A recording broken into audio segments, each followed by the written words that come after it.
plus MMA and Nick. We have JB Font. We have Compton J. We have Jackie. She is off cam currently. She has camera issues. So it's not on purpose. Don't cancel us, please. But today we're going to have a lot of different topics. Oh, what'd you say, Jackie? It's all Nick's fault. It's all Nick's fault. Yeah, it's always Nick's fault. I take the hit. So we have some many different topics we're going to discuss today. I hear an echo. It's good. I had to get the video. It's good. Okay, so we're going to have many different topics today. We're going to discuss really Biden's address to the nation. We're going to talk about Tim Scott's response to Biden's address. We're also going to talk about Kamala's remarks about how racism doesn't exist in America anymore. So we're going to talk about those issues and digest them. And so the first topic we're going to really start getting into is, what is everyone's thoughts on Biden's address to the nation? This is something that I've been pushing Biden to do since January. I put out a tweet really a couple months ago saying that Biden would be one of the first presidents in years not to give a State of the Union address or address to Congress in his first year. And it kind of got a lot of traction on that. So I think Biden giving this address overall is good. It shows that his brain isn't melting and that he's actually somewhat all there. So we'll start off with Jackie since she's off screen. What was your original thoughts of Biden's address to the nation? Anything particularly you liked or disliked? I thought it was all really well. I didn't watch it. I have no idea. I didn't even care. I honestly didn't even know that he was going to do it. And then I found out that he was going to do it. And I was like, oh, so he lied for like 2 hours straight again. Oh, shocker. So no, I didn't watch it. Yeah, I think that's kind of similar to everyone else. Nick, what's your thoughts? So like Jackie said, most of these things are a waste of time to watch. But I am a political nerd, and I'm very open about that.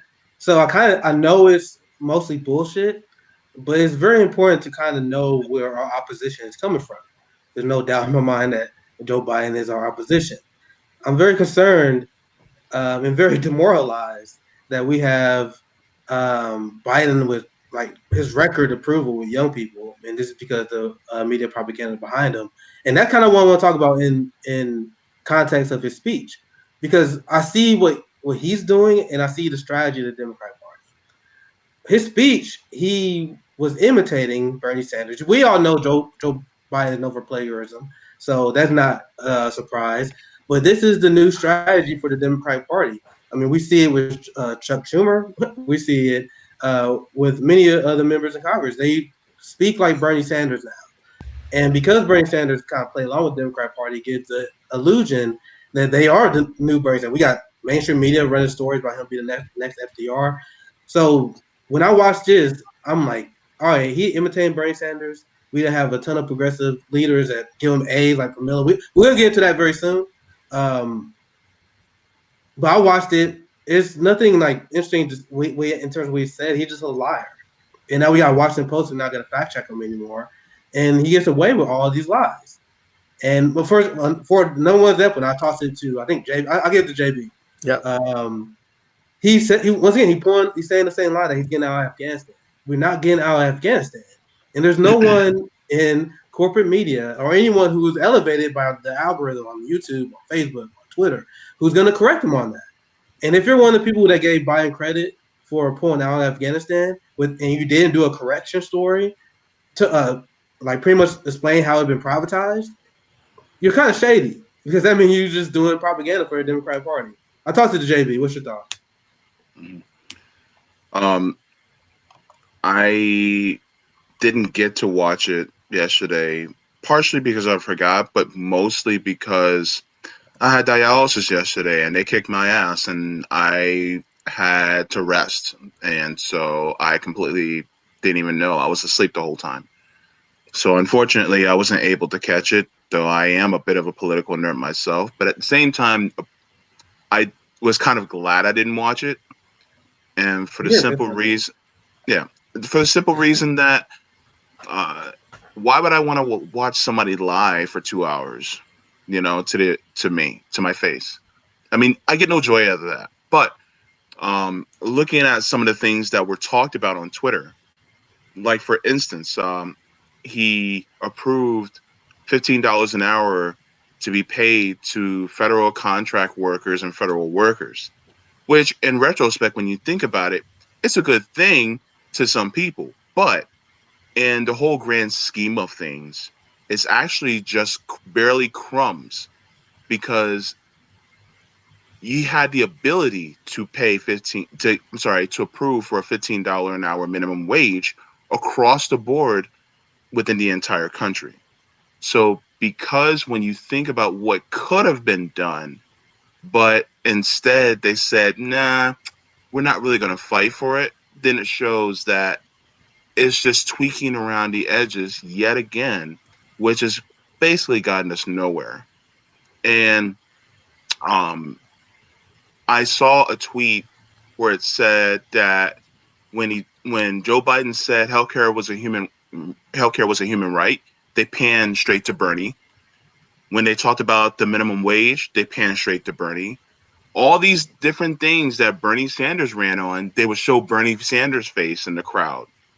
And it just shows that they're using Bernie's platform from the 2020 primary to placate the citizens of the United States into supporting neoliberal agenda. And the thing is that people need to wake up and see that that was just a show to make you think that things were improving. It wasn't that things were actually improving. It was a memo. It was a memo in real time. But the memo is actually not going to be fulfilled by any stretch of the imagination. CJ? Yeah, and I mean, I agree with a lot of what all of you have already said. I did not watch it, but like some of you have said, mine was intentional. Like I'm not interested in watching hours of lies, just like I wasn't interested in watching hours of lies with Donald Trump. For those who think that Joe Biden's address was on the up and up, this is what I would say. The same feeling you had about Donald Trump's address to Congress and how it was filled with lies, the same thing. There's zero difference. When I watch Donald Trump's speech or address to Congress, complete lies. Watch Joe Biden's speech to Congress, complete lie. Okay. So that's my overall assessment. But what to me, to JB's point about how, the production of how they're showing Bernie Sanders when he's bringing up things, to me, this sort of illustrates why AOC and Bernie Sanders, what they're doing is against anything that they've told us they believed in up until this point. Because you see the Democratic Party and Joe Biden lying. They're lying to us, and you're under that same tent of lies. Just because the lies don't spew out of your mouth, if you're under the tent of lies and you're not shouting, these are lies, you're complicit. So you're complicit in neoliberalism. There's no getting around it, Bernie Sanders. And I was going to wear my Bernie shirt. And that's why I got on late, because it's disgusting. What is happening to Bernie Sanders, what is happening to AOC, you can't sit by and watch what Joe Biden and the Democrats are doing and just be like, I'm going with the rise and the Republicans are worse. That can't be the option. Like the way that we are going to be going with Bernie Sanders and AOC funneling people back to the Democratic Party, do you understand we're never going to break out of the duopoly like this?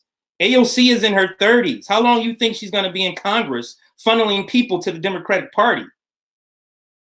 That's what stuck out to me about this address. He's lying, and Bernie Sanders and AOC is fucking being complicit in their lies. I'll pass it back to you, RJ. Okay, so I have two clips I want to show everyone. And since even our FHL hosts have said that they haven't really watched it, I think for contextual purposes, it'll be great to show not only our audience, but you guys, the actual highlights of not only Biden's message, but the highlights of what Bernie said after the address. So I'm going to share first the actual Bernie clip, and then I'm going to show the address for Biden. So 1 second.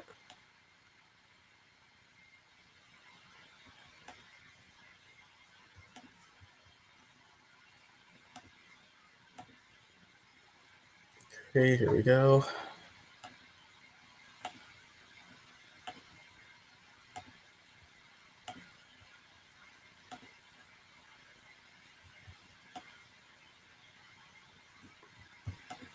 Tonight, I will be listening attentively to what the president has to say. I think, as you all know, tonight I will be listening attentively to what the president has to say.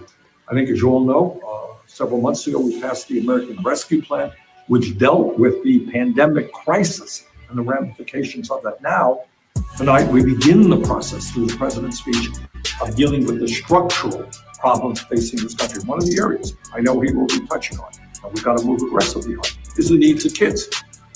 We have, if you can believe it, the highest rate of childhood poverty of almost any major country on earth. Unacceptable. We have got to deal with the child care crisis in America so that when working families go off, when mom and dad goes off to work, they don't have to worry about the quality of care that their little ones have. We have got to deal with pre-K as well. We have to expand the child tax credit so that families have the income to take care of their families. But it's not just kids. We've got to deal with higher education. And that means making higher education affordable. It is insane that hundreds of thousands of bright young kids cannot afford to get a higher education, and more are leaving school so deeply in debt that they're paying off that debt for decades. That is pretty crazy stuff. We got to deal with that. And we've got to deal with healthcare. We remain the only major country on earth not to guarantee healthcare to all people as a human right. We pay the highest prices in the world for prescription drugs. We have got to summon up the courage to take on the healthcare industry, the pharmaceutical industry, lower prescription drug costs, expand healthcare. My own view, as you know, is that we need a Medicare for all single payer system. I would hope that in this session, what we can begin the process is expanding Medicare. What does that mean? It means lowering the age of eligibility from 65, where it currently is, maybe down to 55, maybe to 60, and expand Medicare to include dental, hearing aids, and eyeglasses. And we pay for that by demanding that Medicare start negotiating prescription drug prices with the pharmaceutical industry. That will raise something like $450 billion, giving us the revenue we need to do the expansion. So there's a lot to be talked about. Clearly, the American people have got to be part of this process. So I invite your ideas, your thoughts. Let's go forward together. Let's deal with the long-term structural crises that this country faces. Thank you. Okay, so that was the Bernie clip that was just played.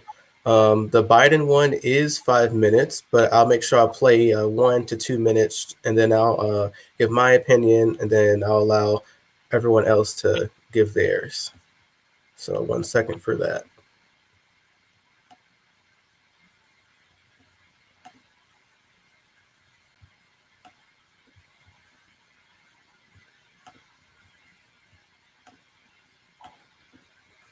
Okay, I'm going to share it again.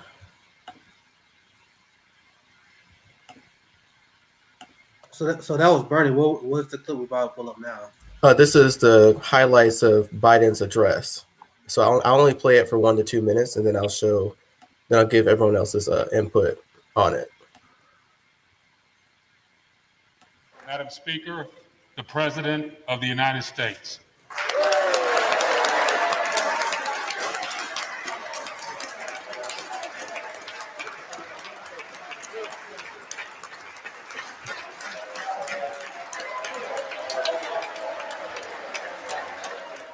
Madam Speaker, Madam Vice President,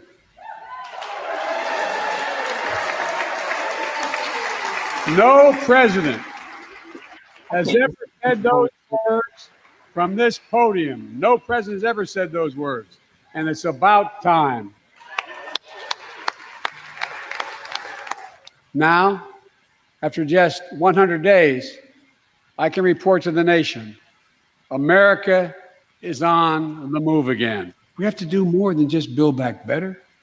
We have to compete more strenuously than we have. Nearly 90% of the infrastructure jobs created in the American Jobs Plan do not require a college degree. 75% don't require an associate's degree. The American Jobs Plan is a blue-collar blueprint to build America. That's what it is. China and other countries are closing in fast. We have to develop and dominate the products and technologies of the future. Let's get to work. I wanted to lay out before the Congress my plan before we got into the deep discussions. I'd like to meet with those who have ideas that are different, they think are better. I welcome those ideas. But the rest of the world is not waiting for us. I just want to be clear. From my perspective, doing nothing is not an option.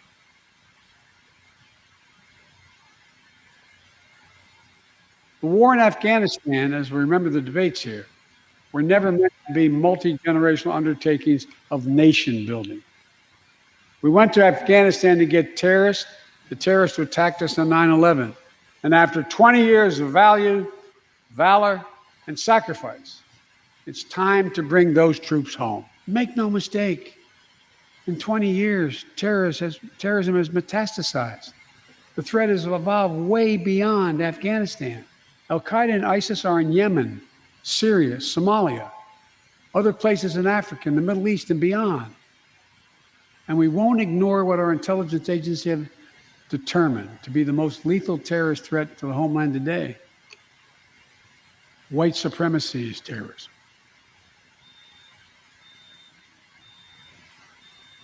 My fellow Americans, we have to come together to rebuild trust between law enforcement and the people they serve, to root out systemic racism in our criminal justice system, and to enact police reform in George Floyd's name that passed the House already. We need to work together to find a consensus. But let's get it done next month, by the first anniversary of George Floyd's death.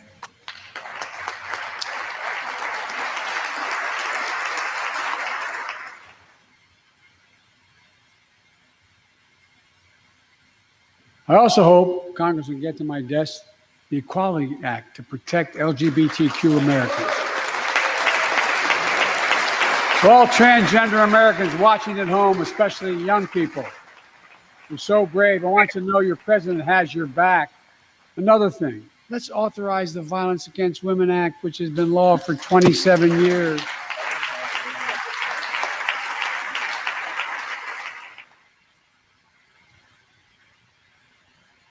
Congress needs to pass legislation this year to finally secure protection for dreamers. The young people have only known America as their home. And permanent protection for immigrants who are here on temporary protective status who came from countries beset by man-made and natural-made violence and disaster, as well as the pathway to citizenship for far more on their tables. Look, immigrants have done so much for America during this pandemic and throughout our history. The country supports immigration reform. We should act. Let's argue over it. Let's debate it, but let's act. So I stand here tonight before you in a new and vital hour of life and democracy of our nation. And I can say with absolute confidence, I have never been more confident. Okay, so that's the last two clips. And speaking of Bernie, I guess what's really shocking to me is the cultural aspect at first is, you know how we as leftists, we kind of go after Kamala and Uncle Joe for walking all the time on Twitter. So now he's starting to take the cultural aspect of walking, given the policy. And what's very concerning too is that even back in 2016, when he was running against Hillary, even Hillary said she wanted to drop it to 55 in terms of the Medicare eligibility. But now he's just hoping to get 60. And this is the guy who Bernie felt that everyone would have the best chance to get progressive policies through. So that's Bernie. Like, I'm not sure what he's getting to get support from Biden for this, and I highly doubt that. And in terms of Biden's speech, Biden's warmongering is kind of hypocritical to try to say, "Oh yeah, you want immigration reform, but we have a crisis at the border right now, which you're not really acting upon, and you have the power to do so." So. Jackie, I want to get you first. What's your thoughts on both clips? Mainly on the Biden clip. It's funny that he brings up the Defense Against Women Act, because isn't that the thing that he slipped into one of his horrific bills just to get Bernie to sign on to it?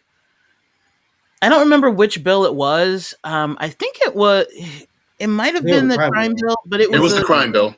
It was a crime bill? Mm-hmm. Yeah. So Bernie was absolutely 100% against it, and he refused to vote for it. And then Biden slipped that in because Bernie had been pushing for that for years. And Biden was like, okay, now you have to. And that's why Bernie ended up voting for it.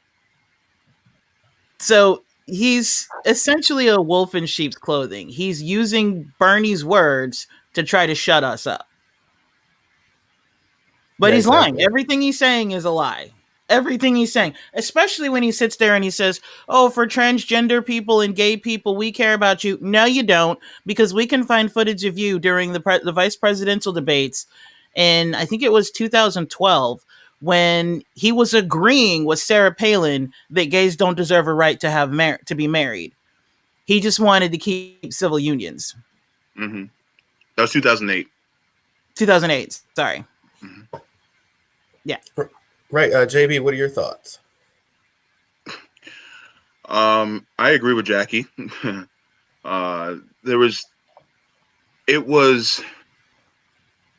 If I can sum up the address with one sound, it'll be, that was just it. It is nothing special. It was just lie. And one of the things he said about what he said about the transgender, and gays, saying that we have your back. I mean, No, he don't. doesn't really. And plus, on top of that, even Bernie, he said, lowering the Medicare age to 55 and 60. I'm like, dude, you could be pushing a hell of a lot more, but you choose not to. And the thing is that if I were Bernie and if I was his age, I'd be going for broke. But he doesn't want to. Think. Yeah, one would think, but especially if I'm going to go out, I'm going to go out swinging. But nothing. So it was just a Democratic autofellatio session. That's all it was. Enough said. Right. So we'll get Nick here first, and then CJ last. So Nick, what are your thoughts on the Bernie clip, as well as the brief synopsis of the Biden address? I don't know about you guys, but after Bernie Sanders dropped out and after Super Tuesday, I doubled down and became more farther to the left. Mm-hmm. I am very disturbed, and I kind of see a class divide, if I'm going to be honest with you guys, on the left. Mm-hmm. The people who are more comfortable, the people who make $170,000 per year, for example, these are the people who are more likely to say that Joe Biden is great. And I see when you look at social democrats, and by the way, I am Social Cinema on YouTube and Twitch now. I talked about it for a while, but I dropped the progressive name because I am very, very upset that the progressive base doesn't know the people that apologize for Biden, the progressive politicians that apologize for Biden. I am outraged that they are dragging people to the right. For example, Biden ran on a public option, ran on $15 minimum wage. So they had a unity task force that was supposed to get the progressive agenda for Biden. But despite that, they didn't get none of that. They got Pramila Jayapal on TV saying they getting A. So that's my thought on Bernie Sanders and progressives right now, because they are being used by the Biden administration to get good press. So if you Google Biden, AOC, Biden, Bernie, they've been recently saying that we think Joe Biden is doing a great job so far. And we're going to break down very soon why we don't think that's the case. But now, because they said that, you got the media right now saying, oh, yeah, the progressives are 100% happy with Joe Biden. So you got to understand what's happening here. And I'll pass it, I think, to CJ next here. I don't know who's next here, but I'll pass it to CJ. So Yeah. what is happening here? 1 second, I'll pass right to you after this last thought. You have Bernie Sanders, AOC, these people with massive platforms and massive influence. They are using that massive platform and massive influence not to push Biden and not to drag him to the left. They are using that to drown out lefty criticism. So our legitimate criticism about the serial bombing gets drowned out when AOC decides not to say anything about it. Mm-hmm. When Bernie Sanders and AOC decide not to even push on the public option, let alone Medicare for all, that drowns out lefty criticism that Joe Biden still not providing health care to his people in the middle of a pandemic. And that's why you see 85% of Democrats getting Joe Biden an A or B, because they're not even being presented the counter option. We can't rely on the dumbass right wing, because the right wing not going to help us, because they pretend that Joe Biden is Bernie Sanders and the socialists. So we've been hurt for both sides. The right is so dumb, they say, oh, Joe Biden's a radical socialist. And people are like, oh, I guess he is. And then you got Bernie Sanders and AOC say the same thing, and then people like him. That's why Biden got a record high compared to his career youth approval. And it's a dangerous thing that's happening that Bernie Sanders and progressives are complicit with. I toss it to CJ. I mean, to your point, just everything you're saying, I agree with, and so for me, what I get from the two clips, the first clip, what I get from Bernie's clip is what he's talking about and what Joe Biden's talking about aren't the same thing. And if Bernie Sanders doesn't clearly say, hey, I'm saying this, but if he misses saying Joe Biden's plan is not what I'm saying, that gives the illusion that people like me, like people who are watching it, progressives who don't necessarily understand what's happening, that leads it to where they'll just go, oh, okay, well, Bernie, you get what I'm saying? Like, the left needs to stop saying Bernie Sanders is somehow doing this unknowingly. Bernie Sanders is part of the strategy now. Bernie Sanders is an active person being complicit. It's no more, hey, he's just, he's just being dragged. No, he's not. He's not. He knows what Joe Biden is saying is a lie. Bernie Sanders knows that. And he's not saying nothing about it. That's complicity. That's complicity. Like, you can't do that and then say, oh, he's being dragged. He's not being dragged. Okay? So today is day one of me. I'm going ham on Bernie the same as I go as Joe Biden. There's no more of this giving this guy a pass. He's contributing to people being funneled to the Democratic Party, which means more neoliberalism, which means more police brutality, which means more Black people being murdered by cops, which means more nothing happening in Congress. You understand, like, what he's doing is not just, it is dangerous. It is awful, because he knows what the ramifications are with Joe Biden lying to people. He knows that. Bernie Sanders is a target for me at this point. And This is where one of our last topics, hero worship. This is where hero worship is preventing us from accomplishing anything. Bernie Sanders has crossed over to the dark side, and hero worship is preventing us from seeing that. It's preventing us from saying that motherfucking guy is not on our team anymore. That is a fact. That is an empirical fact. And I'm so upset because we believed in this person, and now he's funneling us back to the fucking Democratic Party. It's disgusting. And what I have to say about the second video is lies upon lies upon lies upon lies. And as long as Bernie Sanders and AOC keep their mouths shut about all of these lies, they're no different than Joe Biden whatsoever. Just like, hey, if JB is out with me and I shoot somebody and he's with me, he's going to jail for murder. Do you know that in California? He's going too. He didn't pull no trigger or nothing. But because he's there, not doing anything to prevent my crime, he's complicit.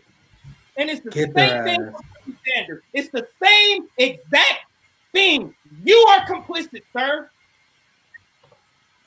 Y'all gotta leave a life for that. You guys gotta leave a life for that, man. Yeah, that was go ahead, RJ. Yeah, that's very passionate. I mean, that's extremely accurate what you said, CJ. And I think the problem that we have with the left overall, especially with House progressives and with Bernie, is that they're falling for the old Obama-Biden playbook.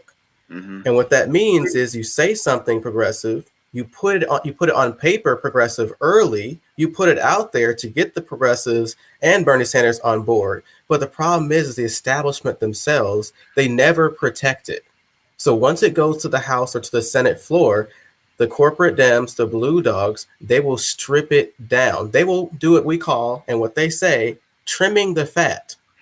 So what that means is all the progressive popular legislation for working class people, that is what's eradicated. And they take that extra funds that they took out for working people and they funnel to the corporations, their corporate lobbyist buddies, and they do that.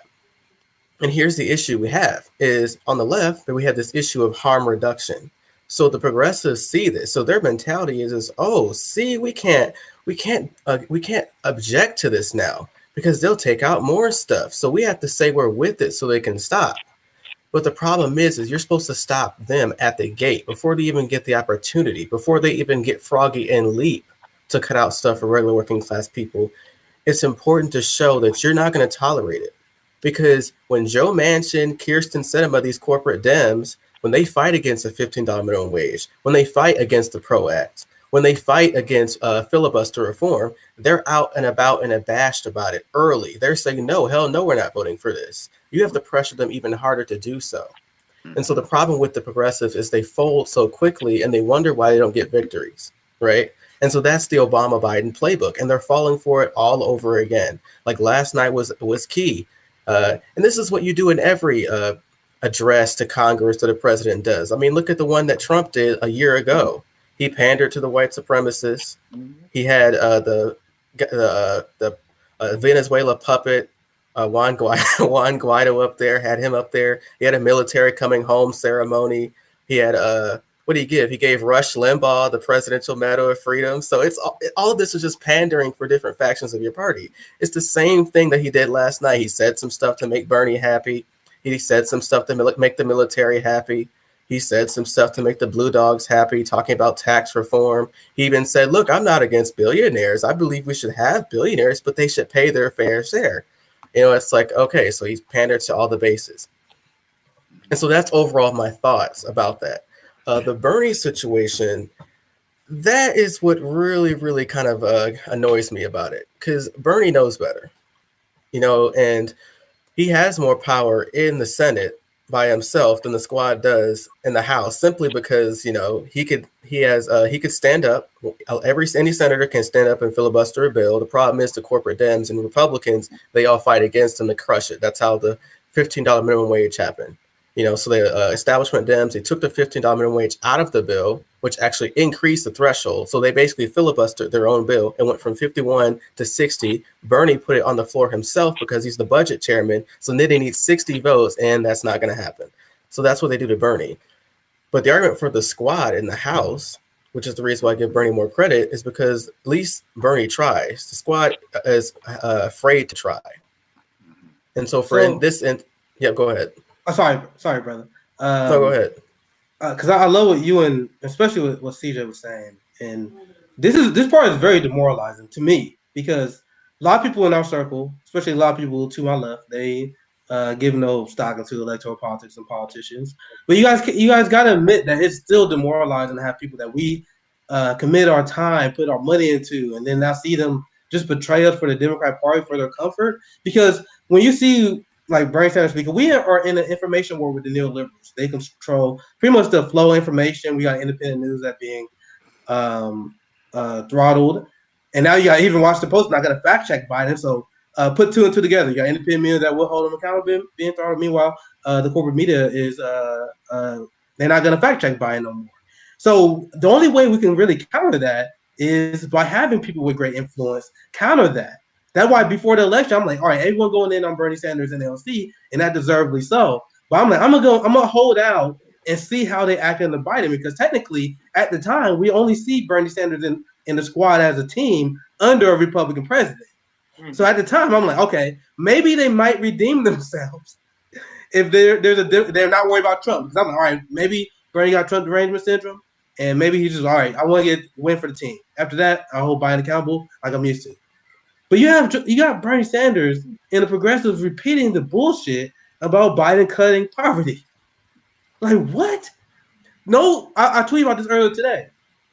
This is kind of the line of attack that Bernie and any self-respecting socialist or anti-capitalist should have. Why are you even entertaining their talking point, the talking point of the capitalists, where they say, oh, we're going to cut child poverty in half? Are you a socialist or are you a capitalist? Because have you seen the poverty rates in America? It's a joke. It's a joke. And Bernie Sanders and AOC are going along with it. They're going along with the joke. They're going along with the had. Because that's what capitalists do. They lower the expectations and they lower the threshold of what it means to be in poverty. So then they're like, oh, look how many people that capitalism lifted out of poverty. Even though life expectancy is going down, the price is skyrocketing. You literally have quality of life going down. So this is the point that actually matters, right? So you have according to the poverty numbers, I got right in front of me. For a 3-person household, they said, so if you're a mother with 2 kids, single mother with 2 kids, to be out of poverty, you got to make more than $21,720 a year. Are you kidding me? I made around that amount of money when I was an entry-level worker before. And I'm a single man in a relatively low cost of living area in the Midwest. And I was still barely making it. So you're telling me a single mother with 2 fucking kids who may live in an area that a little higher cost of living than I do. You tell me they're out of poverty and they make $23,000 a year. That's bullshit. You know it's bullshit. And this is what the socialists should be saying instead of continuing the Democratic Party talking point that, oh, Biden's policy lifting out of poverty. You can point out that they're temporary, but I'd rather point out that it's bullshit because this is what the capitalists always do. Low expectations. And they expect this to be okay with it. I pass it on to when you guys, because this is one thing, that's a problem with how Bernie Sanders and LC going along with them when I expected them to have my kind of rhetoric right now. Where Biden and Democrats say, oh, we're reducing child poverty. Instead of going along with that, Bernie and LC could be like, no, the poverty rate is BS. We should be pushing for a thriving wage and a thriving way of life for people, not the bare fucking minimum. But according to the progressive politicians, we shouldn't expect better things. The black community shouldn't expect better things. We should shut the fuck up, vote for the Democratic Party, and don't ever expect anything for our community. And unfortunately, we're going to be fucked for a very long time because that's the mindset of a lot of black liberals, and that's being pushed onto us. So I pass it to one of you guys. Just to say something and I'll let someone else go. It all goes back really to party leadership. Like if you're a progressive, you have to go after Nancy Pelosi. I mean, political article after political article after political article says that Nancy Pelosi, how she operates is she talks to Mitch McConnell, she talks to these other senior officials in the Congress, and she goes back to her caucus and says, take it or leave it. So if you actually want to fight for some of these issues that you're passionate about, you have to go after her. You can't just wait it out. You can't wait until, oh, I get a committee assignment or I become a committee chair. By the time then, it's too late. I mean, a perfect example is a couple weeks ago, Gerald Nadler wanted to put up a bill to make Washington, D.C. The 51st state. Nancy Pelosi said, ain't going to happen, never touch the House floor. So that's why it's important to go after them and to stop with the propaganda that Nick just described to actually get these progressive policies implemented. This is an open floor, so anyone else want to tackle on what Nick just talked about in terms of the child poverty? Yeah, me. It's disturbing that United States government considers a single mother with 2 kids. I think Nick said 21,020. Like that's ridiculous. Like in California, double that amount, you still may be living check to check. Exactly. And you're getting half of that. You're getting half of that. And what I mean by if you double that and you have a single mom with 2 kids is what I mean. If you double that as single, that I mean it's pretty decent. But if you double that with the same amount of kids, like you're still living check to check. And just to take a step back, a broader look at how the framing is, like we go along with so much of what these people say without questioning the question, without questioning the premise. We just go with what their framing is. So for example, if I was there and they say it eradicates, child poverty, then I will go, it absolutely does not, because you can't eradicate child poverty without eradicating adult poverty, you dumb fuck. Like, how are you out of poverty without getting their parents out of poverty? It makes no sense.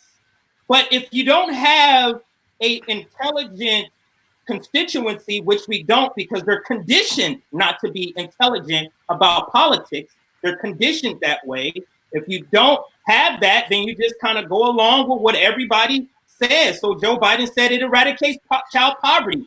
Watch how a liberal uses that in an argument. Watch. With no evidence, nothing to back it up, but because Joe Biden said that it's going to eradicate child poverty, or even Bernie Sanders, then it makes it true. Then they argue with us on Twitter, Joe Biden, Joe Biden, Joe Biden, and we're just steady just shaking our heads like, oh my God, how are you believing this propaganda? It's so clear as day.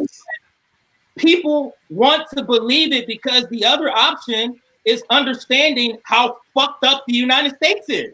And I'll pass it back to you guys. Let me say something quick. Sorry, and then we go. I'll pass it. Sorry, dang. Well, now I get canceled. But I will just add one quick tidbit. I say, if you think we're being unreasonable, listen to what CJ just said.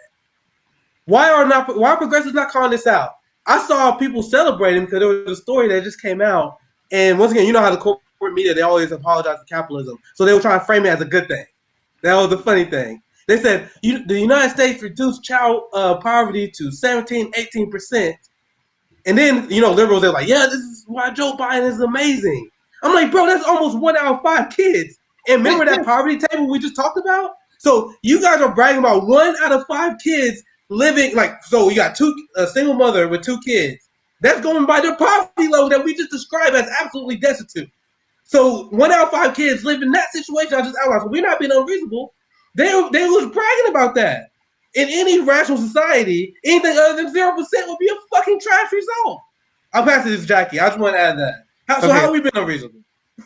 Right. We'll go to Jackie, and then we'll go to JB, and then we'll move on to our next topic. So the question was, Jackie, to get your answer, we're commenting off of Nick giving the statistics for child poverty. So do you believe what CJ has said as well? We have to eradicate not only adult poverty, to eradicate child poverty. So what's your thoughts overall on both of those pieces?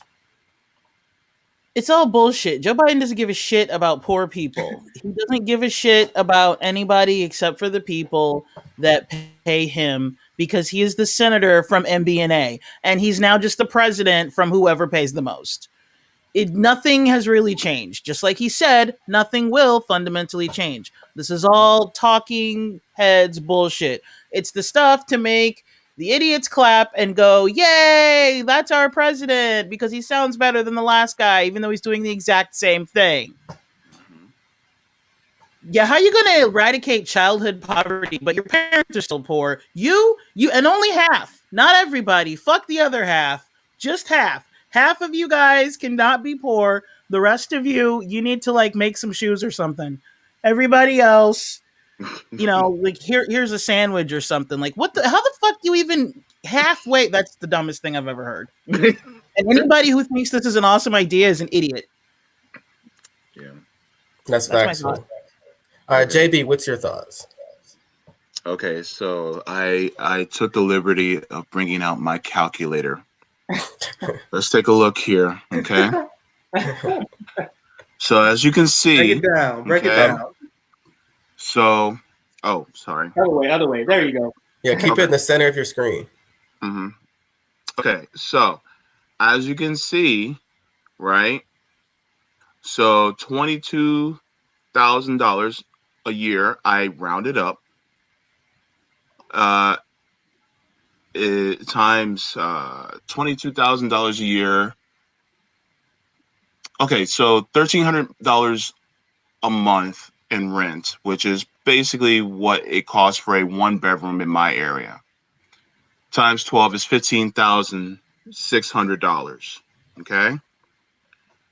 So then $22,000 a year, which I rounded up, minus $15,600 is $6,400 a year left over. $6,400 left over divided by 12 months is $533 per month. Now, why did I do that? Because that's $533 for making sure your kids have childcare. That's also money that you have for gas, electric, phone, internet, for food, for if you have utilities, transportation. There's all these different things that amount more than that $533 a month. And so it is heartless to expect someone to try to survive off of that.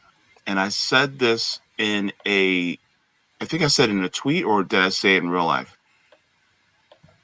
Number one, no one should live in poverty. But at the same time, anyone who makes less than a living wage, a true living wage, is living in poverty. Yeah. I'm going to say that again for the people in the back. Anyone who makes less than a true living wage is living in poverty. You who are making $19 an hour, you're also in poverty. Yeah. Because guess what? Just because you're not making less than what you're not making what some of us make, you're not making enough to be able to actually afford to live in the United States. If you have to have subsidies for different things in order to live, you're in poverty. And you know what? The crazy part about it is they don't care. Now, I'm going to go back to what RJ said earlier about how they said that they are failing at, doing the things that they should be doing. I would preface this by saying they're not failing. They're doing exactly what they want. The thing is that they want you to think that they're failing, because if you think that they're failing, that means that they're actually fighting for you. They're not fighting for you. This is not a failure. This is a feature of what they are doing. So this is one of the reasons why we at the Fred Hampton leftists keep talking about leaving the Democratic Party for the most part, because we actually see that it's not that they are actually fighting for us, it's that they are fighting against us, because them, as well as the Republican Party, are all one party. And the thing is that people need to open their eyes and see that going with them is not the way. And you see how it's been co-opting Bernie Sanders, Pramila Jayapal, Mark Pocan, Ro Khanna, all these other people, because guess what? You will go into the Democratic Party and they will spit you out as a standard issue Democrat.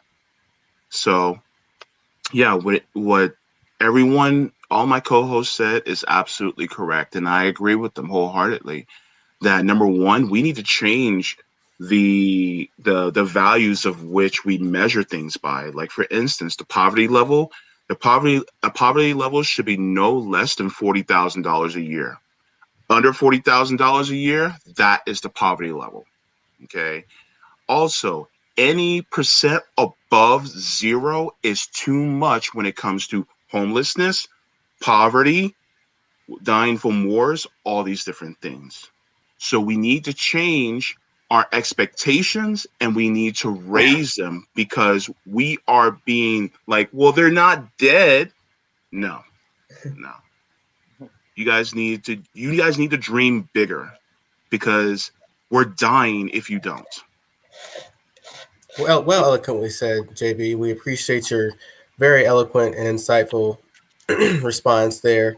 I do want to transition to another figure, South Carolina Senator Tim Scott. He was Ooh. the individual who gave the Republican remarks to Biden's address to Congress.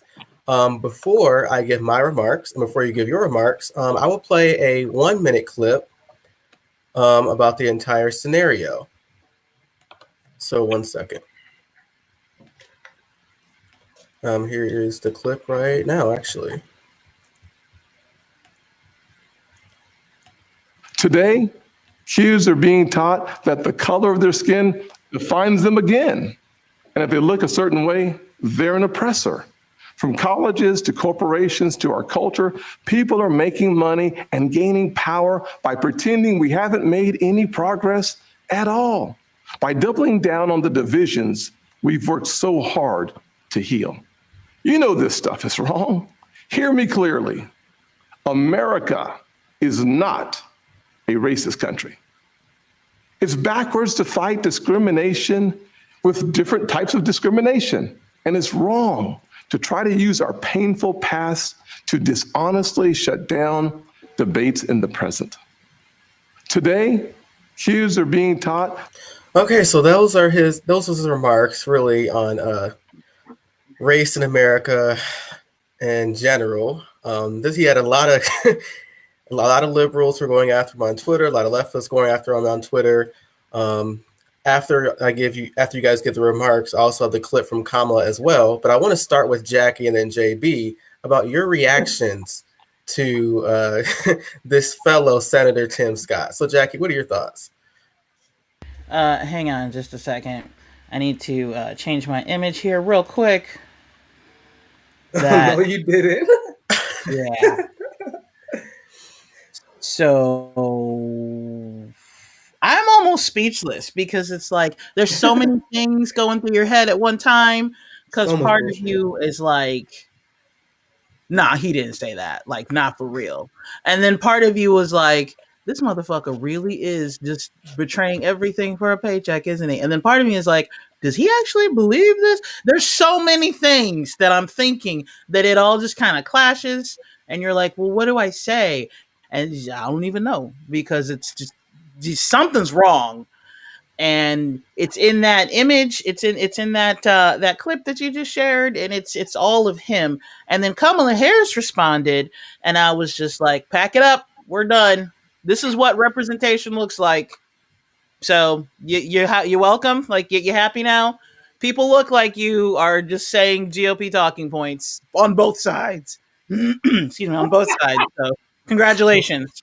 That's yay representation. Identity politics for the win. So that's what I have to say about that. JB, what's your thoughts, man? Hey, JB, can I get a close up again like that before you start? Zoom in again. So I'm gonna share something with y'all real quick. All right. That's classic. This is from the Washington Post, and I read: the black-white economic divide is as wide as it was in 1968. Racism is there. America's not a racist country. Uncle Tim, are you Are you smoking something? My God, you gotta be kidding me. If that's the case, then the racial wealth divide wouldn't be wide at all. But here it is. And then some articles are saying it's wider than it was in the 60s. And you mean to tell me? Tell that to George Floyd. Go ahead. Tell him to George Floyd. Tell people about the racial wealth divide that's, experiencing. Tell people about racism in America that are Asian right now. Tell that to them. Tell that to that elderly Asian man that got beat in the back of the head in New York. Tell that to Ahmaud Arbery. Tell that to Sandra Bland. Tell that to people like me that got stopped by a police officer just because I was looking at him in the store. And then he wanted to run my ID. Tell that to me sitting out on the street when a group full of white kids in a car in a rich neighborhood decided to yell nigga out the door. Tell that to me. Okay? You are delusional. I was going to say something else, but you too. But you're delusional in thinking that this is that way. And look, you can think that all you want as you drive in your Cadillac back to your all white neighborhood. But guess what? The divide is still there. Okay? And if you don't want to look at the actual statistics about how we are disproportionately affected in the criminal justice system, then guess what? Then that's on you. But guess what? You can't run away from the truth. And I'm going to tell you this. If a police officer doesn't know who you are, if they don't know that you're Uncle Tim Scott, guess what? You might just be dead from them because they will see nothing but a nigga as soon as they look at you. So, you know what? Go ahead. Think that way, Mr. Tim Scott, but go to a place where they don't know who you are. Go to a sundown town. Go to one of those and tell me if America isn't racist. You just went off, JB. Let's get CJ in first, and then I'll get Nick in last. So, CJ, what's your thoughts of the Tim Scott address for the Republican defense? First, let me preface what I'm going to say. It's going to be dripping with vitriol. Let's go. House Negroes, like my heart rate is going up. Like House Negroes, I hate them worse than racists. Because it's the same reason I hate Democrats worse than Democrats. Because you're supposed to be once on this side and you're doing the same thing as the opposing side. So you're supposed to be doing things to advance,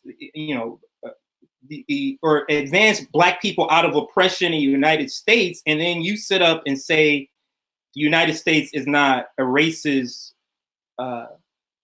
country.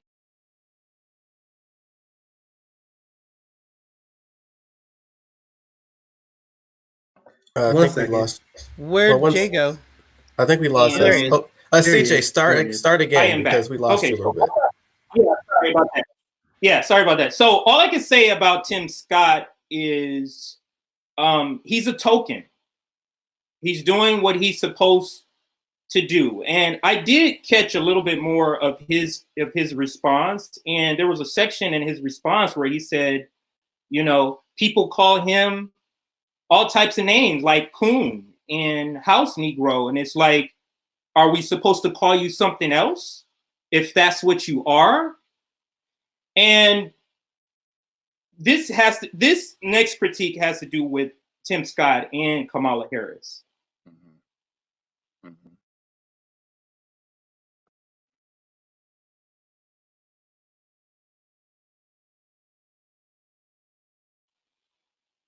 Black people who do these things, if you're saying racism doesn't exist in the United States, you're basically saying that all of the issues that are happening to Black people is because of them. That's what you're saying. You're saying the reason dropout rates, the reason we don't go to college is all because Black people are inferior, not because of an outside influence like racism or oppression. That's what you're saying. And why do we care what Black elites, Black ruling class have to say about racism? Why? Because they don't see racism. Do you think Oprah Winfrey, a billionaire, sees racism like we do? So their assessment of what's racist in the United States is irrelevant. It's irrelevant, Kamala Harris, what you think is racist in the United States. And my last point is this. For these two people to utter those words after the Middle Passage, after literally millions of Black African bodies line the floor of the Atlantic Ocean because of the slave trade. For you to say that about Black people, when out of all the stuff we've been through, truly says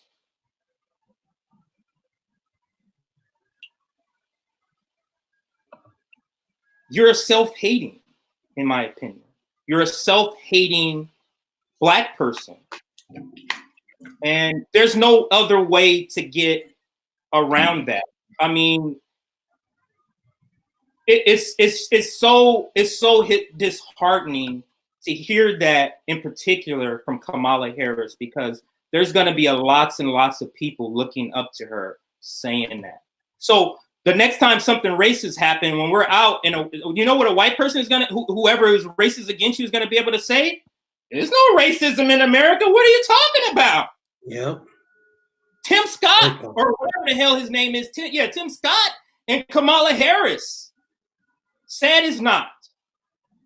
And it's disturbing, because by you saying that, you know what you're putting through all the people who aren't millionaires, all the people who's living in poverty that are Black. Do you know what you're putting them through by saying that?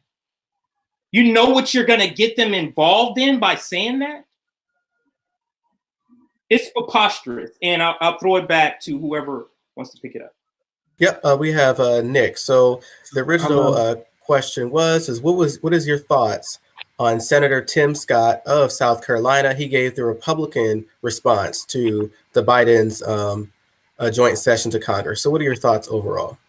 I'll leave exactly where CJ left off, because that was a great point. Because when you have Kamala Harris saying stuff, when you have Kamala Harris, it's cool. I guess we gonna have your mug there. I don't know, John control that. But sorry guys, it's acting up. I changed it as soon as he stopped speaking, but it's not going back to everybody. Here, I'll see if I can add. Yeah, it's so on my end it's showing everybody, but it's there we go. There we go. Okay. It's all good. But I'll leave off where CJ, he had a good point. So when you have Kamala Harris, and Kamala Harris is worshipped by white women. That's K-Hive. K-Hive is pretty much just a group of white women who prop up Kamala Harris. They have a few gay Black tokens as well, but look at the numbers. Only 1% Kamala Harris support with Black people before she had to drop out. So now you have Kamala Harris saying that there's no racism in America. So you're gonna have white women repeat that. You don't believe that? You think I'm lying? Remember when Joe Biden said, "If you don't vote for me, you ain't Black"? I said at the time that's dangerous, and everyone he called out, because you're putting this thought out there and you're getting white liberal permission to believe that. You think I'm being over dramatic? I posted a tweet. Maybe I should find this so I can put it on the screen. But I shared it on my show where this lady was like, "Hell yeah, I call you Uncle Tom. How fucking dare you not vote for Biden Harris? You sell your people." I'm like, who is giving these white ladies permission to call a Black man a coon because he don't support the Democratic Party? You know who gave her that permission? Joe Biden. That was literally just a few weeks after Joe Biden said that you ain't Black comment. I'll see if I can find a tweet in the meantime while I'm talking here. But that's why I just want to pick up on CJ's point, because that's what he brought up. They're giving they're like almost socially conservative. Here it is. I'm gonna share screen it just so you guys know what I'm talking about. This is what the liberal class, Joe Biden, give white women permission to do. Let me know if you guys can see this. But this is a tweet I got, and once again, this was just a few weeks after Biden said you ain't black. And she's quote tweeting me. This thing cut off. But she said, I'm a white, and she already was getting shit on. People like, are you out of your mind yelling at black? I don't remember the whole context, but pretty much she was being toxic the entire time. People like, are you out of mind? And I'm like, bro, you really gonna call me Uncle Tom? And then she's like, hell yeah. This is what she dumbed down. She said, I'm a white woman, and I'm gonna call your black ass an Uncle fucking Tom if you vote for anyone but Biden Harris. Trying to rub shoulders with the same people who would have owned your ass for $1.75 years ago is not a good look. You're racist against your own people. Traitors. I know somebody needs to give this bitch a history lesson because Joe Biden was one of the people. Yeah, he was one of the people. And Harris would have been there like, well, you know, Uncle Joe, he treats us well. He doesn't beat us. Yeah, and that's a white liberal that I just read, by the way. The people who led you to believe. I would like to see that white liberal in Compton say that to my fucking face. And liberals think I'm out. Say that to my face, and you will see what a 11 size shoe tastes like. I tell people that I literally get more racist shit from white liberals than I do MAGA supporters and right wingers. I sold cars in Kansas, guys. I know, and people, it blows their mind. But you see that tweet? I ain't getting no tweet like that from MAGA. I ain't getting one tweet from MAGA that's like, "You're a fucking Uncle Tom piece of shit if you don't vote for Donald Trump." No, they're like, "No, we represent our community. You do what you do, bro." That's their mindset. Meanwhile, the white lib think they are owed your support. If you do not support the Democratic Party, they hate you more than the Trump supporter. I have white liberals that are less likely to engage with me than they would a female Trump supporter. White women voted for Donald Trump over the Democratic nominee 2 times in a row. By the way, just let you guys know. Anyway, back to I went on a conversation. But Tim Scott, if he did not believe anything he says. You guys know how I know that? He talks about his past, and he talks about how he sent out a memo to the GOP, kind of outlining the racism he's facing as a senator. So you guys understand that electoral politics is a clown show. So when Tim Scott go up there and say there's no racism in America, you know he doesn't believe it because he just complained about it. He talks about his past. He talks about his background. Listen to Tim Scott when he talks about his background. He talks about all the racism he had to overcome to get into his position he is now. He said he literally outlined how his grandfather went through racism, how his family pretty much grew up picking cotton, and then he outlines how progressives and the Democratic Party and the liberal class are racist to him, which they are, honestly, because once again, I just went on a tangent about how liberals shouldn't call people Uncle Toms, and they would call him Uncle Tom. This is our oligarch. We can say that. But you have white liberals who making $200,000 a year on Twitter who was saying racist shit to Tim Scott. We don't like them. But we got to be real. That's what they was doing. So Tim Scott outlines how he would get racist shit from liberals all the time. I believe him. But then he turns around and says there's no racism in America? So that's why I can't take this seriously, because you know he don't believe this shit. He doesn't believe. He just put on a show. Same way as Kamala Harris. Kamala Harris knows that white women love her. That's why she had to come out and say, "Oh, there ain't no racism in America," because she knows her crowd. She knows her crowd. I'll pass it over. I went long, but that's pretty much my take on that. They just put on the show because Tim Scott contradicted himself. They contradict themselves every fucking few days. This is what politicians do. But I love another point I believe Jackie brought up. I mean, whether it's a black Republican or black Democrat, fucking, if you think you're gonna get representation, you think that mean anything? What's in WB? The boys called this out. You think you're gonna have a black oligarch that is propped up by the ruling class instead of hated by the ruling class to have your back? You're delusional. You're part of the most propagandized country that I talk about. When I say America, the most propagandized country, if you actually believe that someone that looks like you and they're a senator and they give a fuck about you, congratulations, you proved my point. Like, who fucking believes this shit? It's so stupid. I'll pass it over. But the idea that Tim Scott gives a fuck about young black people, like, is anyone really buying that? Kamala Harris, last thing. Kamala Harris didn't prosecute a cop her entire career, by the way. So when she pretends that she's sympathetic to George Floyd, just know she would have prosecuted Derek Chauvin because there's no evidence she would have. I'm done. Yeah, we got a comment. We got a comment in here before I go. It says from Luke Welling. He said Tim Scott should have finished his speech by eating a big slice of Papa John's racist ass pizza. I thought that was a funny comment that he put there. But my thoughts on Tim Scott really is that he's doing his designed role. The same way Kamala is the black puppet for Joe Biden and the Democrats, so they can say, "See, we got a Negro in the White House. Vote for us. We care about black people." Same way Tim Scott. I kind of expected this to happen. Tim Scott, he's for the black Republicans. We have black Republicans in this country. I know we fucking hate them. They're douchebags, assholes, traitors, dumb fucks. I get it, but we have them. So that's their representation.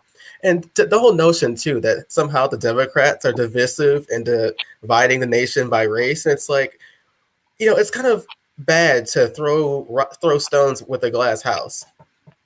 Like, we had to deal with Donald Trump's rhetoric on race as well. And don't get me wrong, Uncle Joe wearing aviator sunglasses, looking ice cream is just as racist as Donald Trump, especially in terms of policy. So I'm not getting him off the hook. But in terms of pure rhetoric, you're saying that the Democrats are being divisive on this. And it's like, okay, that's not actually accurate. So that was kind of my thoughts on that. In terms of Kamala, she's really, she surprises me more every day in like how she can move farther to the right and to completely sell herself out for political power. Like, that's what she is. She's a weasel. She's a snake. She doesn't stand for shit. She's just a pure politician who just wants to get reelected. So let me show you this clip that I have here of Kamala. I don't believe I shared it with the audience yet, but here's the clip and the actual quote of what she said. So here we have from the recount. The recount's a good account. It gives you all the updates for what's happening really on the grounds politically.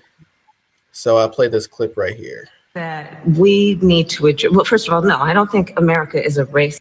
I believe that we need to address. Well, first of all, no, I don't think America is a racist country, but we also do have to speak truth about the history of racism in our country and its existence today. And I believe that. What's very shocking to me is this: how can you say that you don't believe America is a racist country, while at the same time you acknowledge that institutional racism exists? Like, it doesn't make sense at all. And what she's trying to do is toe the line on this issue, because you have a lot of people who did vote for Joe Biden that just hated Donald Trump, that may not agree with the cultural aspects of the Democratic Party, and she's just trying to keep their votes. So it really doesn't make any sense. I'm really shocked that the CBC, well, I'm not shocked at them, but you would think the CBC would call her out on that. You would think even liberals would call her out on that on Twitter about this racist statement. It's literally a picture of the difference between conservatives and Democrats in terms of race. Tim Scott, he's the guy everyone hates, but Kamala, the liberals, which they love, they're not calling her on that out either. So that's really the blatant hypocrisy I see with the entire situation. Go ahead, and then we'll switch. I'll toss it to I'll toss it to JP after this. I wasn't going to go long, but you see how Kamala Harris is actually benefiting from Biden's strategy, because Biden is hiding from the public because obviously he's not physically fit to be a transparent president, and it helps him out a lot because it just allows the mainstream media to set a narrative on him, and that actually helps out Kamala Harris as well, because you see that speech right here. Based on, if you listen to her, who's being won over by Kamala Harris? She's just a bad politician, like a really, really bad politician, and the media are gonna shine her up for the next 4 years. But just listen to that clip. That's the main thing. That was my takeaway. Was like, she's just really bad at this. This is why she struggled throughout the primary. And if my prediction comes true, if the quality of life continue to fall, it's gonna be tough. It's gonna be tough. I can see someone charismatic walking circles around them. But I'll pass it to JB. I didn't want to go too long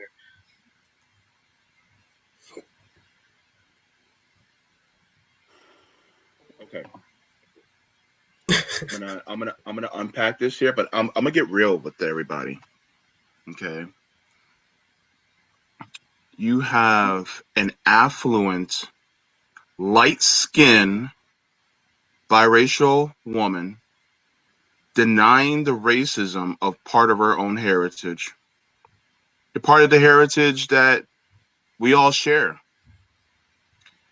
And for her to say that and then out the other side of her mouth say, oh, but we need to have a discussion and talk about the systemic racism that we've had in this country. Do we have it or don't we have it? Kamala, if we didn't have systemic racism in this country, then why are you the first Black vice president in the United States? Why are you in the position that you're in so late? You see, here's the thing. There is no self-reflection. And just like, you all said earlier, there's a pandering, okay? There's a pandering towards the majority, which is white, and saying, you guys are good.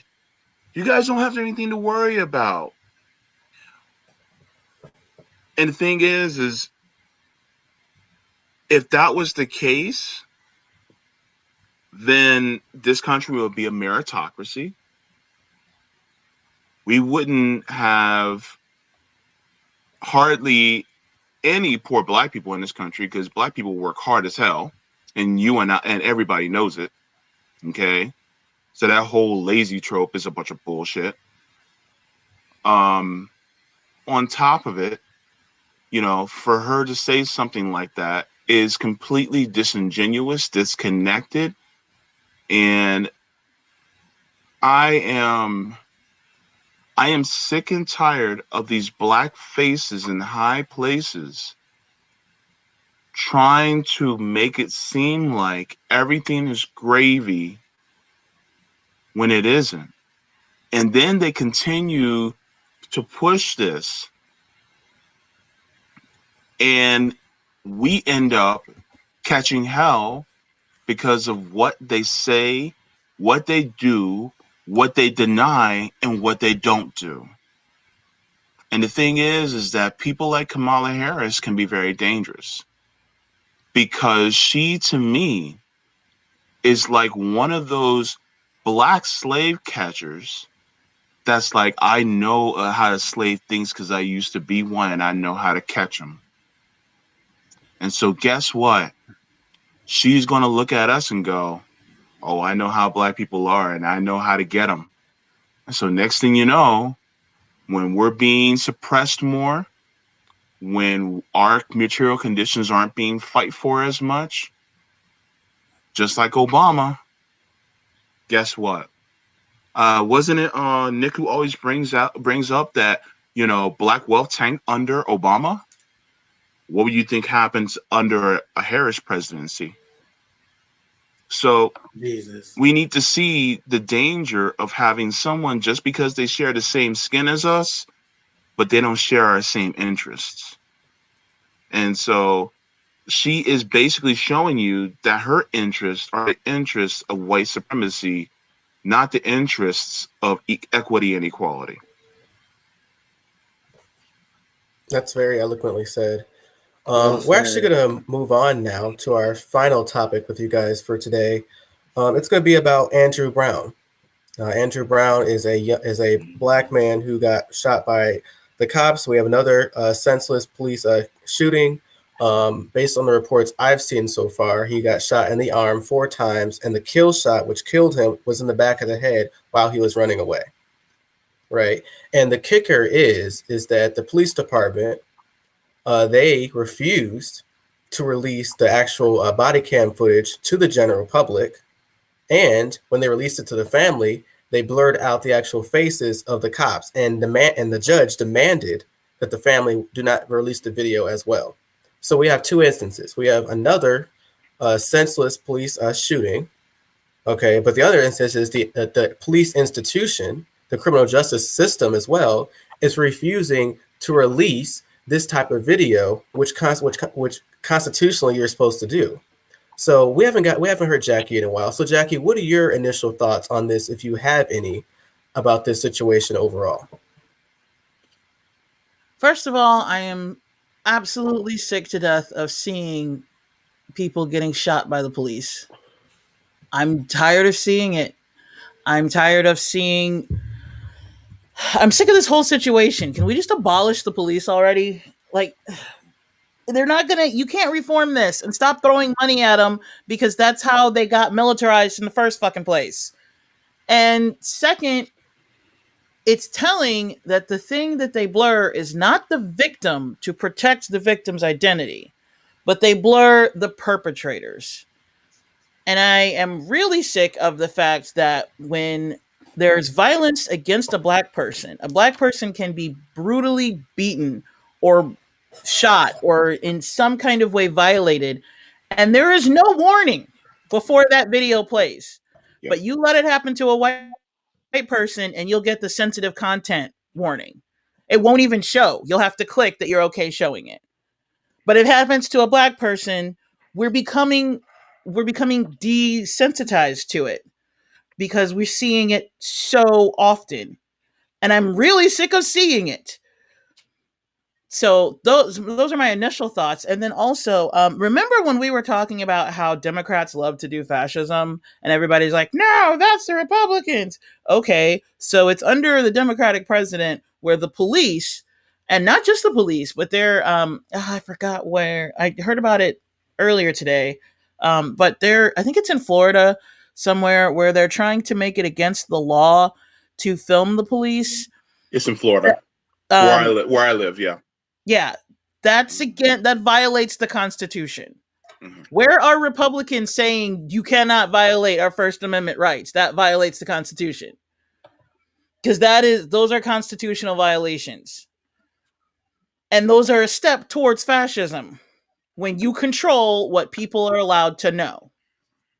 So where is everybody? Where is the outrage from Democrats saying we're anti-fascist? Where's the outrage from Republicans saying don't violate the Constitution? Where is the outrage against this? That's very sad, Jackie. Nick, let's get you in here. What are your thoughts on another senseless police shooting? This time by Andrew Brown, by the police.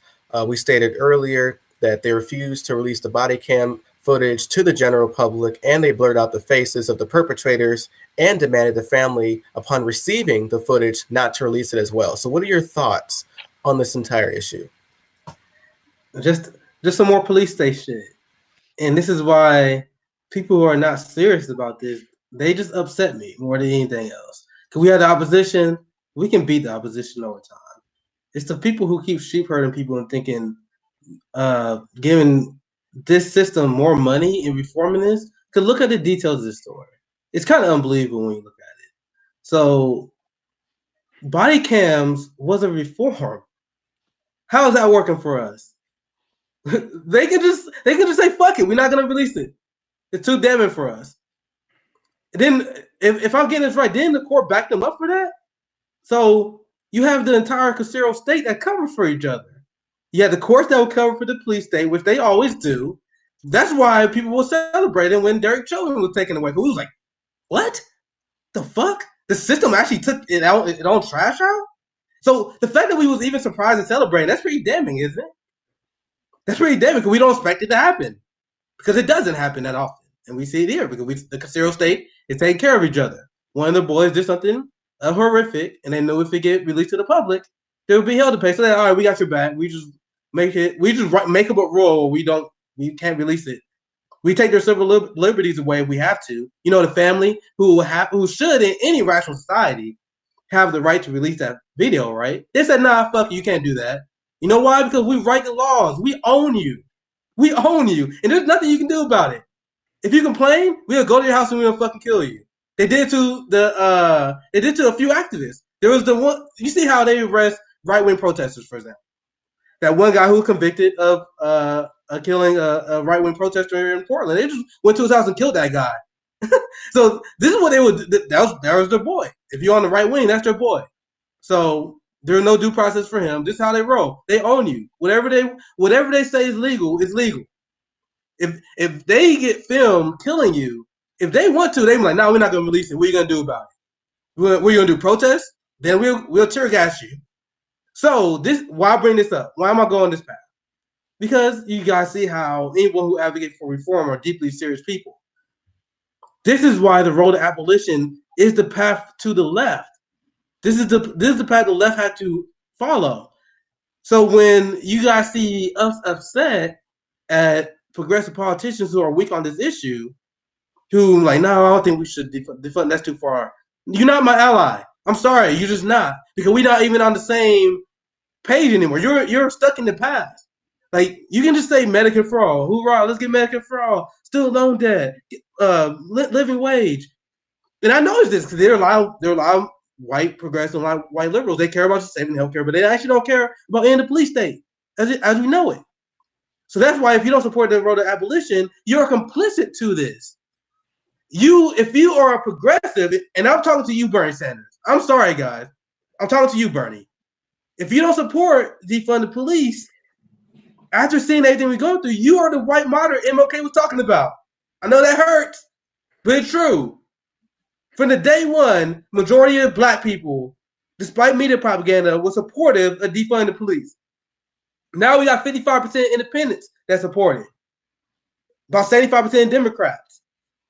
And you're to the right of all these people, you are the moderate that MLK is talking about if you are against police, the road to abolition. Because defund the police is a road to abolition, because once you realize we don't have this fascist police force behind us, once we actually invest resources to housing, healthcare, education, the crime rate will go down. They'll be like, oh, we don't need this police force in the first place because we got our own system set in place. That's why it's a road to abolition. If you're not for that, you're complicit with this system, and you're not an ally. In fact, if you consider yourself sympathetic to Black Lives Matter, I outlined this before. You're actually the biggest obstacle to progress, because you use George Floyd's death. You probably gonna use the death of Andrew Brown too. You guys can't wait to use his death. You guys gonna use his death to fund police more, and that's what Joe Biden's about. And people ask me why I don't like Joe Biden. Fuck out of here. That's what's going on, guys. I'll pass it to you, one of you guys. Okay, we'll get CJ in. So, CJ, what's your first thoughts on the Andrew Brown killing? I've stated earlier that the police, they refused to give the original body cam footage to the general public. Even when they gave it to the family, they blurred the faces off the perpetrators and told the family that they couldn't release it themselves. So, and also too, Andrew Brown, he was shot 4 times in the arm, and the kill shot was in the back of the head while he was running away from the cop. So what are your thoughts on that situation? My initial thoughts when I heard this news was, if what's on camera is so egregious that you fear that public sentiment is going to absolutely burn shit down, why isn't somebody arrested is my question. That's my question. Because there must be a crime on the tape. If you don't put it out, there is a crime, meaning he shot him for no reason. There's no other reason not to put out this tape unless it is an egregious crime being committed that's going to cause the public to say, fuck this shit, we about to tear this shit down. That's my first reaction. Then my second reaction is what Jackie said. I'm tired of hearing people die. I'm tired, bro. I am tired of hearing that another Black person has been shot and nothing's gonna happen. And then you still got people talking about all lives matter. Fuck you. As he said that. You're not dying. You're not dying. You're not being shot. Literally, you can name like 5 people that have been shot in the last 2 weeks. And there's no problem. And there's no racism. A 13-year-old boy, Adam Toledo, is shot and gone. Like it is disturbing, it's preposterous, and nothing is happening. And I believe, like what Thomas Frank said, RJ, when we had him on the show, Black Lives Matter or police brutality may be the spark that's going to jumpstart a general strike or some sort of movement. That may be what's going to happen, because with these vaccinations and things being lifted, they better not have no another George Floyd, because if that protest, that worldwide protest starts now, that shit. They had a syndrome. Yeah. So I mean, before I got cut off, you heard it's not gonna end. And I'm gonna leave you with this.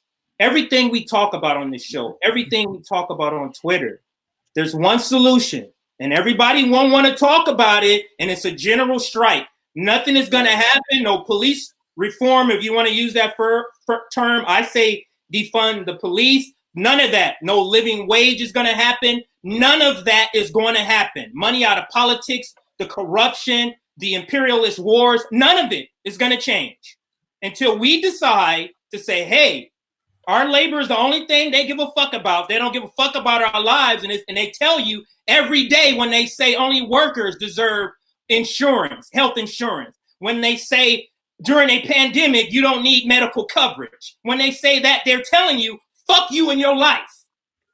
They care about you working. So until you're ready to say, hey, I'm about to starve. Hey, I'm about to do this. Hey, I need to help my neighbor. Hey, we need to fucking tear this shit down. It's not going to happen. It's not. We're going to have somebody else killed over and over. There's going to be another war. More black and brown countries going to be killed. Living wage is going to stay at $7, $8 fucking dollars, and nothing's going to change until you decide to get off your fucking ass and get in the streets. No matter how hard it is. I don't give a fuck how hard it is. That's usually the pushback. Like, oh, you can't do that. It's not hard it is. We need to do it now. We don't got no time. We're about the climate crisis is right around the corner. We got no plan for that. And I know what CJ said earlier, and I'll pass it back to JB. JB's next. I'll pass it next to JB because he said all people who say all lives matter, fuck you. And one thing that's been buried by the media, by the Democratic sponsored corporate media, is that when Black Lives Matter started, there was a memo that was passed around that told everyone not to support Black Lives Matter because it was a extremist movement. That's not the Republican Party. Well, I guess it is, but that's the Democratic Party too. It's just like the Republicans. They said the idea of Black Lives Matter is an extremist group. You don't believe me? Nancy Pelosi said on fucking CNN or maybe MSNBC. It was one of those. She was asked about Black Lives Matter. She said all lives matter in response. Pete Buttigieg also did the same thing, asked about Black Lives Matter, said all lives matter in response. That's the Democratic Party. Wake up. We're not the extremists. Both parties are far right wing and they both uphold white supremacy. Go ahead, JB. And so, JB, just to preface the question before you go. So the scenario we're talking about is Andrew Brown, another black man killed by the cops. The state and authorized by the judge refused to allow the footage, the body cam footage, to be released to the public. Also, it was given to the family. The judge ordered the family that they couldn't release it. And the perpetrators who were the cops, their faces were covered. So what is your reaction to another senseless killing of a black man and the police and the criminal justice system using these tactics, which are unconstitutional? So what are your thoughts? I thought extrajudicial killings were illegal in the United States. That was a execution. They shot him in the back of the head. You know, the fact that the judge ordered the family not to share it and the fact that the faces were blurred, that's systemic racism. It's also a violation of the First Amendment rights. And I would hope that there is a submission of a FOIA to get it released, Freedom of Information Act, because number one, even though I hate to see these things and I don't want it to be shown, to be honest with you, I really don't. But at the same time, for the sake of free speech, it needs to be released. For people to come out and say that we should give more funding to them, If I have termites eating the wood in my home, why am I going to continue to add more termites to stop them from eating my home? Do you hear yourself? Why would the hell would I, if I have termites eating the wood in my home, I would add more termites to eat my home? Why are you giving a white supremacist institution more money? And this is the key. Because they don't think it's a white supremacist institution because it works for them, because they're rich, because they own property, because they are part of the wealthy class, the oppression class. So therefore, those are their soldiers, those are their stormtroopers. So therefore, they want them to stay so that they protect their assets, not us. They don't see us as an asset. So this is one of the reasons why they're okay with us being executed in the streets. And I'm going to tell you this right now. To anybody that's a right-winger, anybody that defends police, they don't give a shit about you. And once you get that through your head, you're going to find out that they're willing to end your life just like they're willing to end ours. And I don't want to hear now one person come up and say, well, they kill white people too. And you're okay with that? You're fine with that? You should not be fine with it. So we need to defund the police and the road to abolition. Okay. We also need to change the system and overhaul it. A general strike is absolutely necessary. If you don't want a violent revolution, I suggest you choose option A, because option B will mean that some more people will lose their lives. And we're running out of options. And also, stop standing these motherfuckers, some of these black white supremacists, okay? These faces in high places, stop standing them, because guess what? They're also pushing that same narrative that we just need to give more funding to police. And, and so the whole thing with Andrew Brown, and I know we need to wrap up. The thing with Andrew Brown is the same thing that we've been dealing with for a long ass time.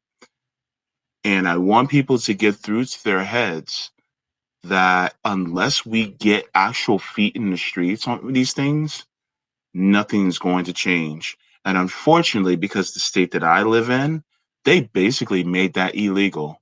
So if something happens to another black person, like what happened with Andrew Brown or George Floyd, then guess what? Then we're going to be subject to fascist action.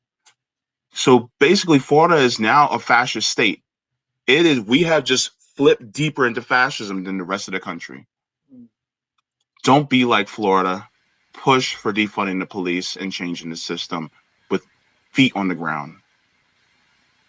Good job, man. No, that's very eloquently said. I'm going to give my takes on this. So there's 2 points I want to talk about. I want to talk about the importance of self-recording these crimes when they're committed. And I want to talk about the hypocrisy of the system. So the reason why it's important to self-record is this. If you as a citizen, if you rely on the state to release body cam footage or audio of a crime being committed, we can't rely on them to do that. They're only going to release it when it's in their favor. And for instance, we have a comment here from Village Idiot. It was 20 minutes ago. And it said they released the Ma'Khia Bryant video immediately. So as soon as it was culturally favorable for them to release a video in that specific instance, they released it immediately. They say, see, this is now it's as black as white. See, it wasn't 100% the cop's fault. So they'll release in that instance. But when they're caught red-handed, they will hide it. They will do these dirty tactics. They will hide behind these little institutional rules that liquidize the Constitution in order to hide their own corruption. So that's kind of what I found that was shocking about that. And the hypocrisy of it all is that why are they doing that?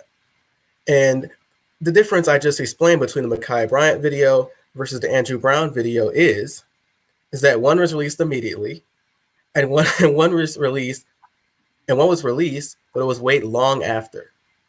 So those are the 2 points I wanted to make about what's wrong with our criminal justice system.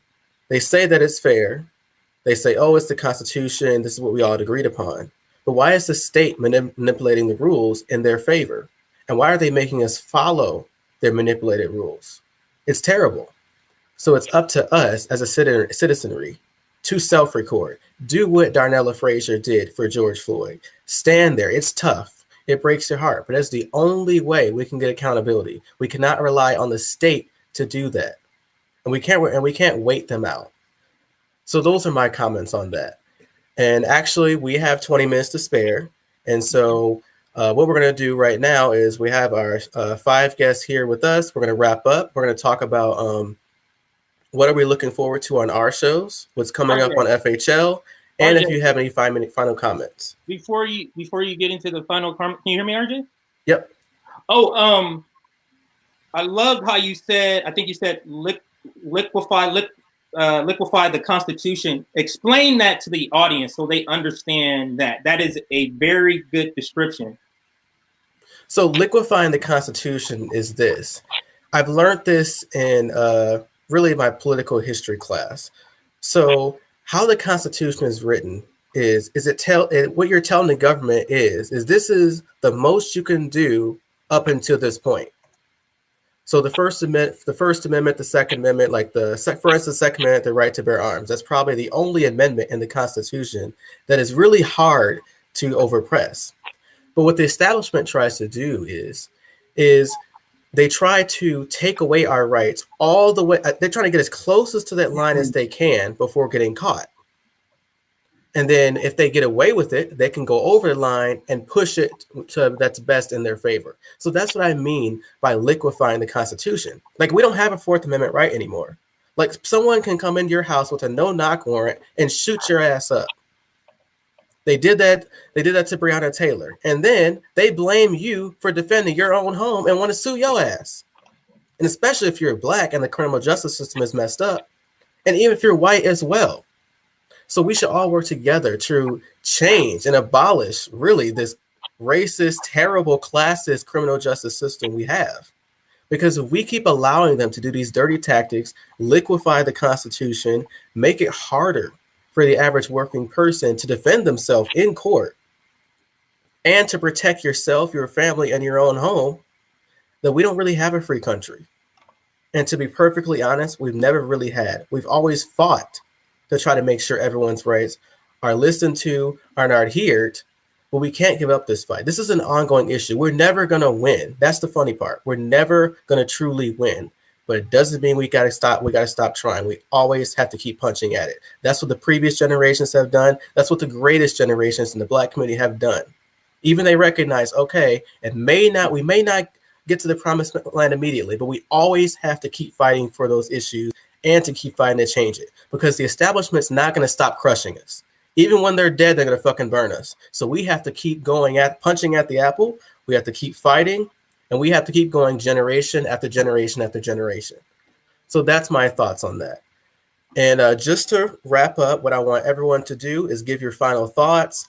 You could talk about any guests you're bringing on your own show, and just really wrap up your thoughts for the week. And we'll start with Jackie. You always love to put me on the spot. Just throw it out of nowhere. It's like, hey, were you paying attention? I hope so, because you're about to talk right now.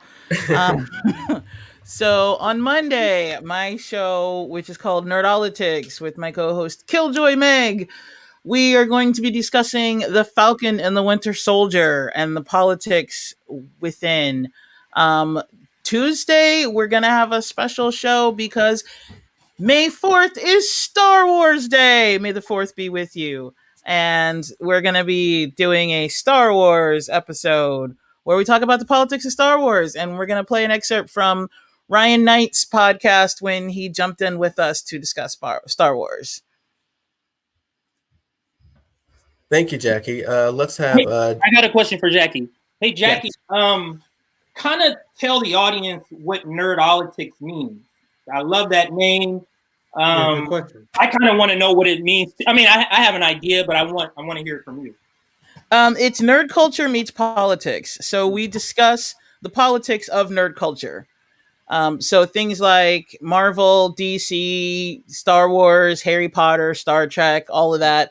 Anything that is like pop culture, nerd culture, we discuss the politics inherent within. Because a lot of people, some people are like, oh, I want politics out of my comics. But you don't realize that comics have literally always been political. Exactly. It's just an acceptable form of talking politics. And so we're going to just put it right out in the open. We're going to talk the politics of your favorite nerd culture. And so we started talking about Star Wars and Avatar.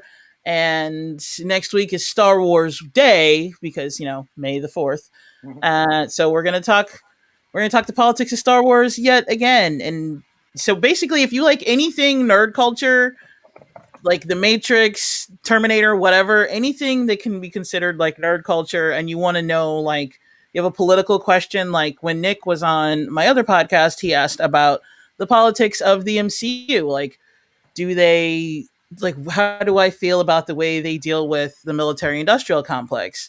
And so, if you want answers to questions like that, or just a conversation about politics and nerd culture, tune into Nerdolitics. Perfect. Oh, and just a special note, your boy, Comrade Curls, RJ, I was on the first episode. I was talking about Avatar: The Last Airbender and Legend of Korra, so check that out on the FHL network. We'll have JB. What are your final thoughts?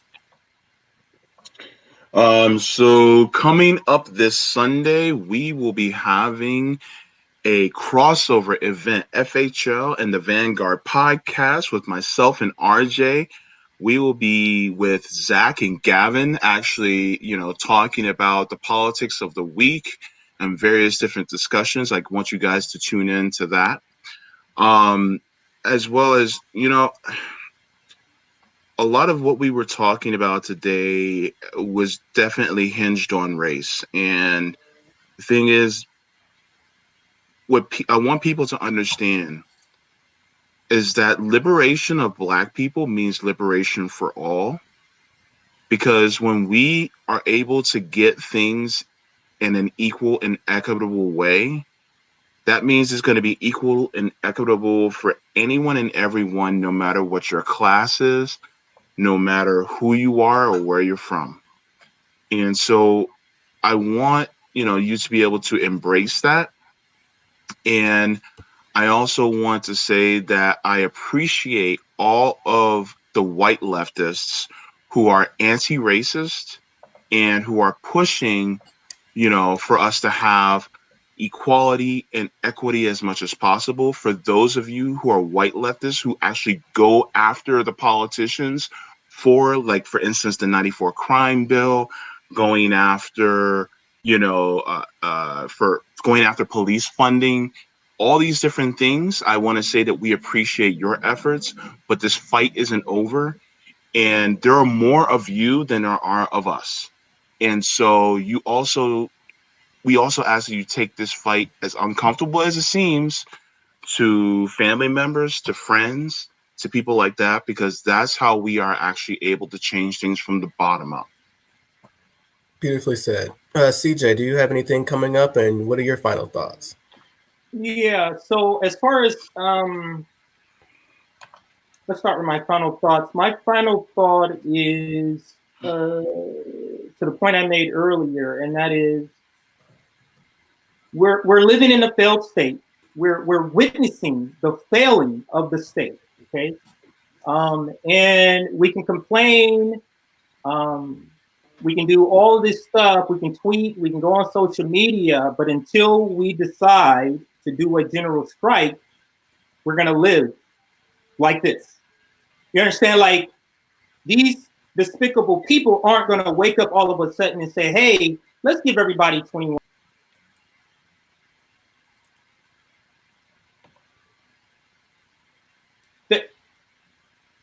So they're not going to say that. So Hey, CJ, can you repeat that? You cut out right when you started saying it. Yeah. So what I was saying is, I'm basically saying, like, we're not going to get out of this situation by voting. The same people who are saying imperialist wars are okay and saying that racism doesn't exist, those are the people who are in power. So do you think those people are going to do anything without us demanding it, and actually more than demanding it, taking it? Like, they're not going to do anything. Voting is not going to fix this. It doesn't make sense for you to think that voting is going to fix something when the people we are fighting against, saying that are corrupt, are the ones who runs it.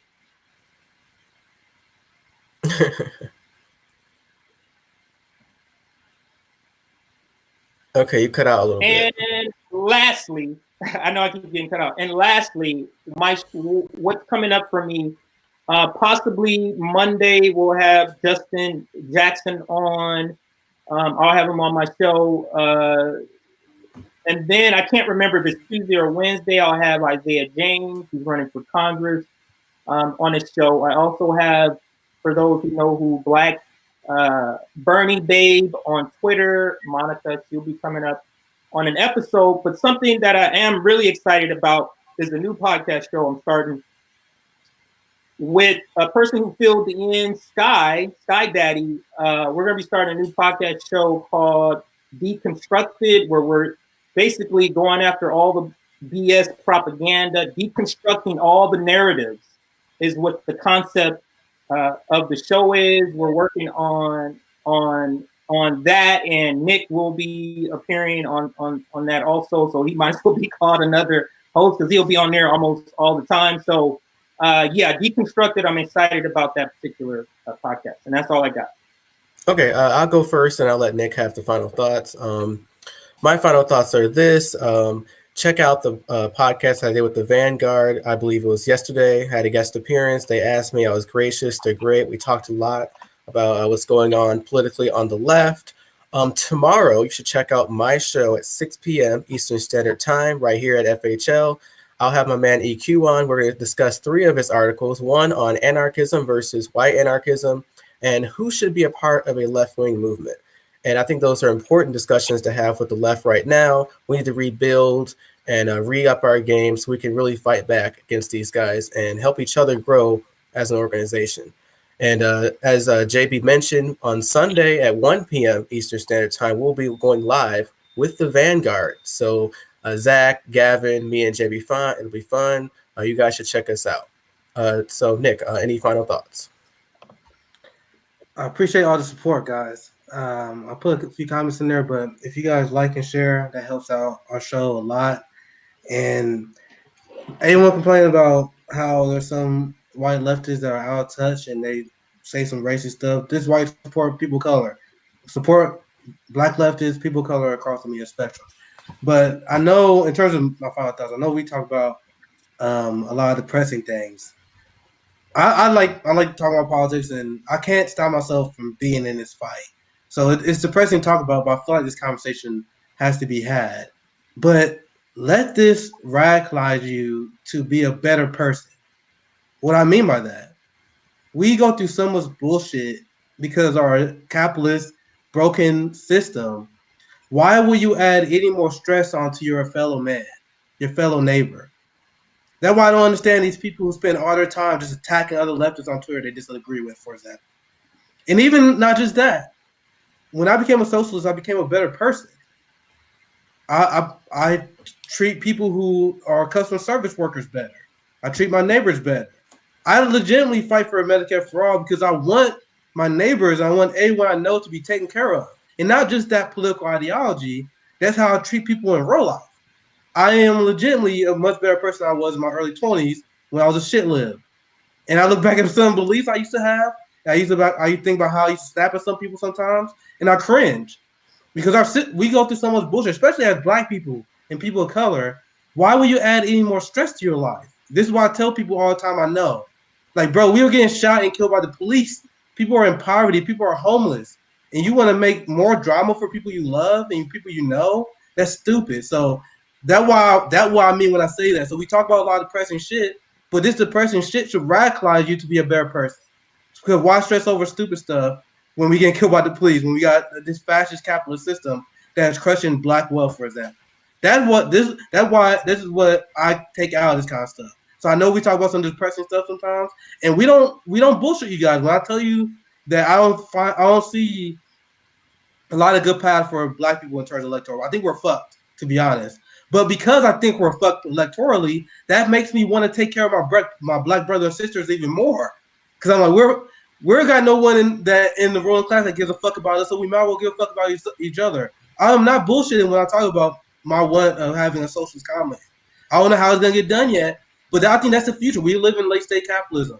We need to find a way to get together, help each other out, increase the quality of our life by pulling our resources together. This is what it means to be a socialist in the communist.